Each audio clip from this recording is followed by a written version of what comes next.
Ər-Rəhman surəsi 78 ayədir. Rəhman və Rəhim olan Allahın adı ilə. Rəhman, Qur'anı öyrətdi, insanı yaratdı, ona danışmağı öyrətdi. Günəş və ay müəyyən bir ölçü ilə hərəkət edər. Otlar da, ağaclar da səcdə edər. Göyü o ucaltdı, tərəzini o qoydu. Ona görə ki, çəkidə həddi aşmayasınız. Tərəzini düz tutun, çəkini əskiltməyin. Yeri də məxluqat üçün o döşədi. Orada növbə-növ meyvələr və salxımlı xurma ağacları, saçaqlı dənli bitkilər və xoş ətirli çiçəklər vardır. Göylərdə və yerdə kim varsa, hamısı ondan diləyər. O hər gün bir işdədir. İnsanı saxsı kimi quru palçıqdan o yaratdı. Cinləri tüstüsüz oddan o xəlq etdi. Sizin üstünüzə tüstüsüz alov və alovsuz tüstü göndəriləcək və siz bir-birinizə kömək də edə bilməyəcəksiniz. Göy ayrılıb dağ edilmiş yağ kimi qıpqırmızı olduğu zaman Rəbbinizin hansı nemətlərini yalan saya bilərsiniz? O gün nə bir insan, nə də bir cin günahı barəsində sorğu-sual olunmayacaqdır. Bu, günahkarların yalan hesab etdikləri cəhənnəmdir. Onlar cəhənnəm odu ilə qaynar su arasında dolanıb duracaqlar. Günahkarlar üzlərindən tanınacaq, kəkillərindən və ayaqlarından tutulub yaxalanacaqlar. Ne güzel yaratmışsın nimetlerini biz kullarına, ey yüce Allah.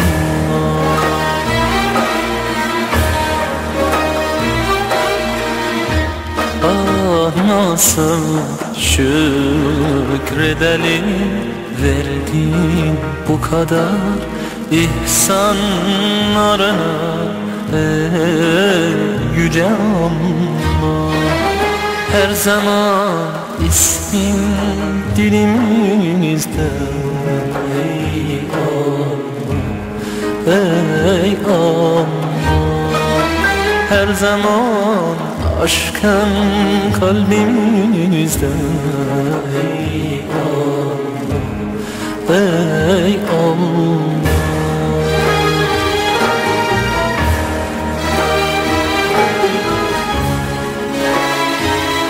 Ey cinlər və insanlar, əməllərinizin haqq hesabını mütləq çəkəcəyik. Belə olduqda Rəbbinizin hansı nemətlərini yalan saya bilərsiniz?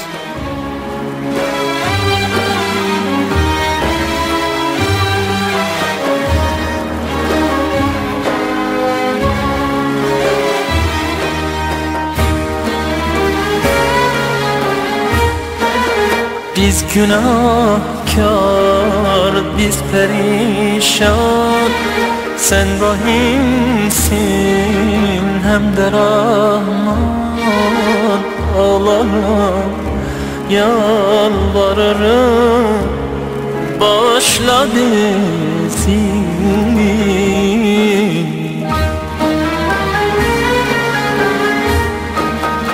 Kendimize yazık ettik, hak yolunda hata ettik. Allah'ım yalvarırım, bağışla bizi. Her zaman ismin dilimizde, ey Allah, ey Allah. Her zaman aşkın kalbim